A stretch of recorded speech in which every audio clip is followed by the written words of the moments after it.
Hey everyone, welcome to week 3 of the Cut File Challenge. This week I'm using a cut file from 17turtles, and I'll post a link to that website below and also check out my blog for more details.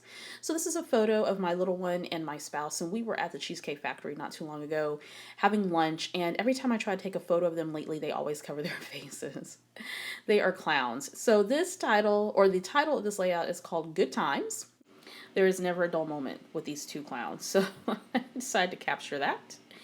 Now I am mounting my photo on a couple of pieces of exclusive pattern paper. Actually, all the papers for the July and June kits were all exclusive to the kit. I'm going to put that there in the top middle on top of that beautiful striped black and white paper. And now I'm going to layer my title on top of the photo. Now this is the word phrase that I decided to use from the cut file. So it says good times. And I'm just using some Tombow Mono to lay that on the photo.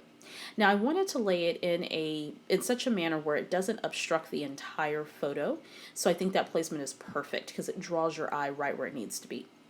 Now I'm going to play around with some embellishments because I'm non-committal on this layout. I didn't decide what I wanted to do. So I'm going to use that little journaling card there, and the journaling says there's never a dull moment ever. Then I'm thinking I'm going to use that arrow, but I'm going to change that up here in a few because I wanted just a bit more color on the layout. And that arrow came exclusive to the Scraptastic kit, and it already has the doodle around the arrow, so it looks like it was hand-drawn.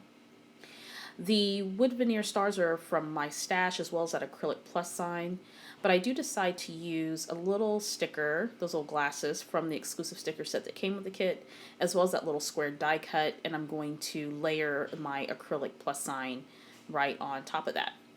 Now from that same cut file, I cut that trio of hearts there at the bottom. And now I want to do a little bit of a dip technique on the wood veneer as well as that heart trio. So I'm going to grab some washi tape and I'm going to I'm going to lay the washi tape on top of that wood veneer. And I think I'm going to do it kind of at an angle. Yeah, there we go. And I'm using some Dewdrop fade resistant dye ink on both the wood veneer as well as that die cut here in just a second, or the cut file piece in just a second. So I use Rosebud, which is a pink color. Then I use Dandelion, which is yellow, and it doesn't show up that well on the wood veneer, but that's okay. I also use Pear Tart, and then Bahama Blue. So there we go. I love the way that turned out. That's so cute. And that is a really great way to personalize your embellishments. So I'm adhering all that down with some Tombow Mono aqua glue. Get those stuck down. Now I don't do the heart right away because I forget those heart trios, but I'm going to get to that in just a second. I'm going to get that nice and glued up so those will stay on. There we go. And that looks good. I think that added just the right amount of color versus just leaving them bare. Now, I could have embossed them as well and done the same technique. I could have put glitter on there too. So there's a lot of different ways I could have embellished those wood veneers in that little heart piece there. So now I'm going to do the same technique all over again, but only for the hearts, or this time for the hearts, and I'm going to use the Pear Tart. I'm going to hit that with my heat gun just a little bit, and then I discover that this washi tape is going to tear my hearts just a tiny bit, but that's okay. I just want to be careful when I'm laying that down next time. Adding some Tombow Mono to that as well and sticking those down, and that came out super cute. So that's an awesome way to personalize and embellish your cut files.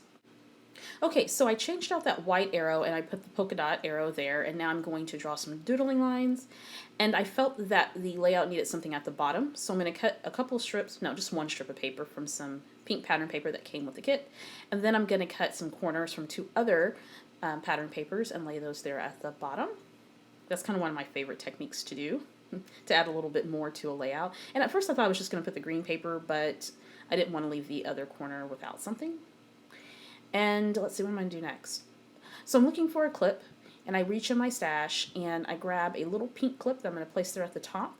And because that'll add just a tiny bit of bulk, I'm going to mount that entire photo piece there with some fun foam, so it'll give that clip a little space there.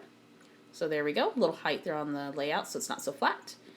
Good to go. And lastly, I'm going to add some of these really cool enamel dots.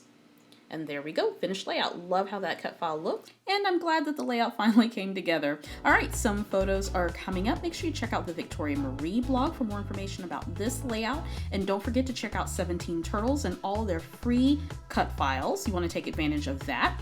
If you haven't already, subscribe to the Victoria Marie YouTube channel, and don't forget to check out my online class, Layering Like a Boss, where I talk about how you can create beautiful layers on your scrapbooking layouts. And then on August 19th, I will launch my new class, Make the Kit, where I'll talk about how to create beautiful scrapbooking kits using your stash. All right, guys, take care.